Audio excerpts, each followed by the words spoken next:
Hello YouTube. Today I'm going to give a quick overview of the PACS RPG. PACS stands for the Pocket Adventure Card System. This system is easily adaptable for solo play, since this is the focus of this channel. However, it also makes for a simple role-playing system. You can play with new people or even with young people. This here is the Heroes deck. And as you can see, they have a good number of heroes in there with all the stats you need and their special abilities. We'll just look here at the Warlord, for example. A might of 2, agility, or a might of 3, agility of 2, 0 magic, 2 awareness, 3 influence, 0 knowledge.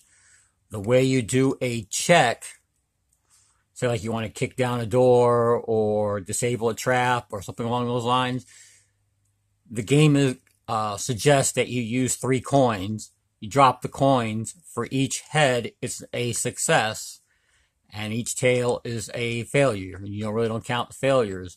And what you do is you set a difficulty for the trap or whatever the thing is you're trying to overcome. And the game does come with cards that explain to you how to play and how to do combat. But for doing a check, the DM is to determine a difficulty level. And if I can find that card, maybe I should have had this ready before. But there we go. You set the difficulty level accordingly, and then you drop your coins. Now, the game recommends you use coin. I use dice. Heads or evens for success, odds for failures. But let's say you need to kick down a door and the difficulty level is 5.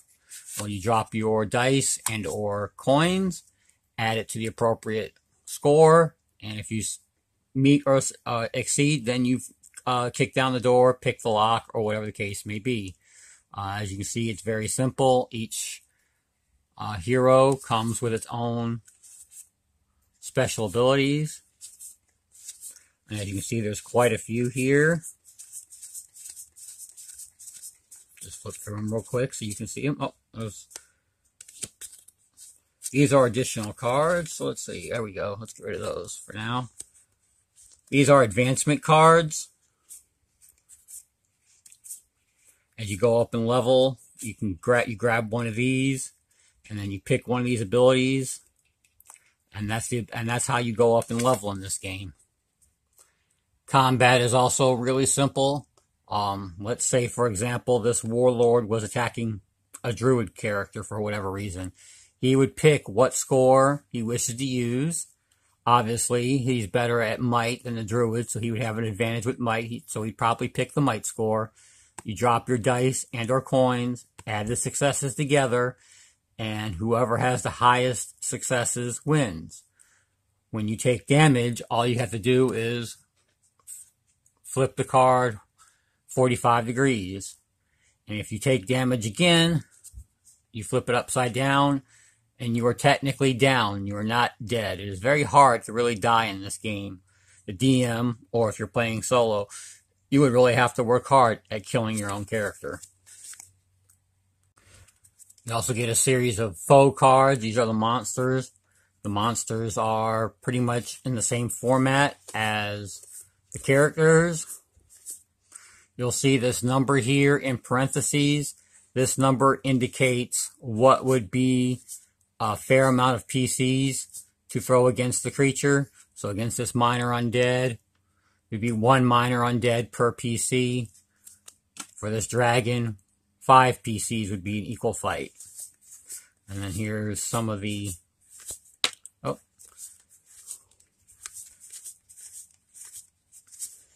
various monsters you can get.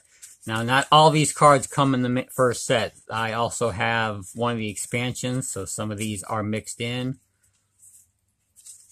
Also, next to the number, you'll see this little symbol, and it will tell you that, for example, represents an undead creature. That represents an animal, And then there's another one in here, I believe, which simulates demon-type creatures. And what game would be fun if you did not have any loot? So they got loot cards with all kinds of various magic weapons and stuff. For a solo player, if you don't have a chart or you just don't want to use an existing chart, you can just literally just mix up the deck, draw a random card, and there's the magic item you found. If you wanted to convert this to, say, another game you're playing. Foe Seeker Weapon. When a player obtains the Foe Seeker Weapon, either the Dungeon Master or the player chooses one of the following abilities. And then you can just convert this to whatever your game system is. So, for example, increase your attacks against animals. So you can get a +1 weapon versus animals, or a +2 weapon versus animals if you're playing D&D. Or if you're playing some other system, you can easily just adjust this accordingly. And that's one way to just generate a magic item for yourself. I said I got one of the expansions. There are heritage cards.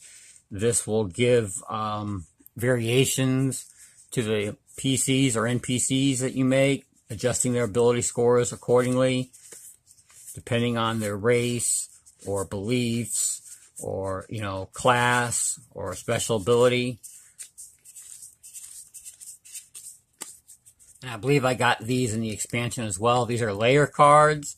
What these layer cards are, they are basically, you will start off by reading the description, and then say draw foes equal to total value equal to the number of heroes. And that's how many foes you will draw. And then it gives you like the effects of the area, and then loot.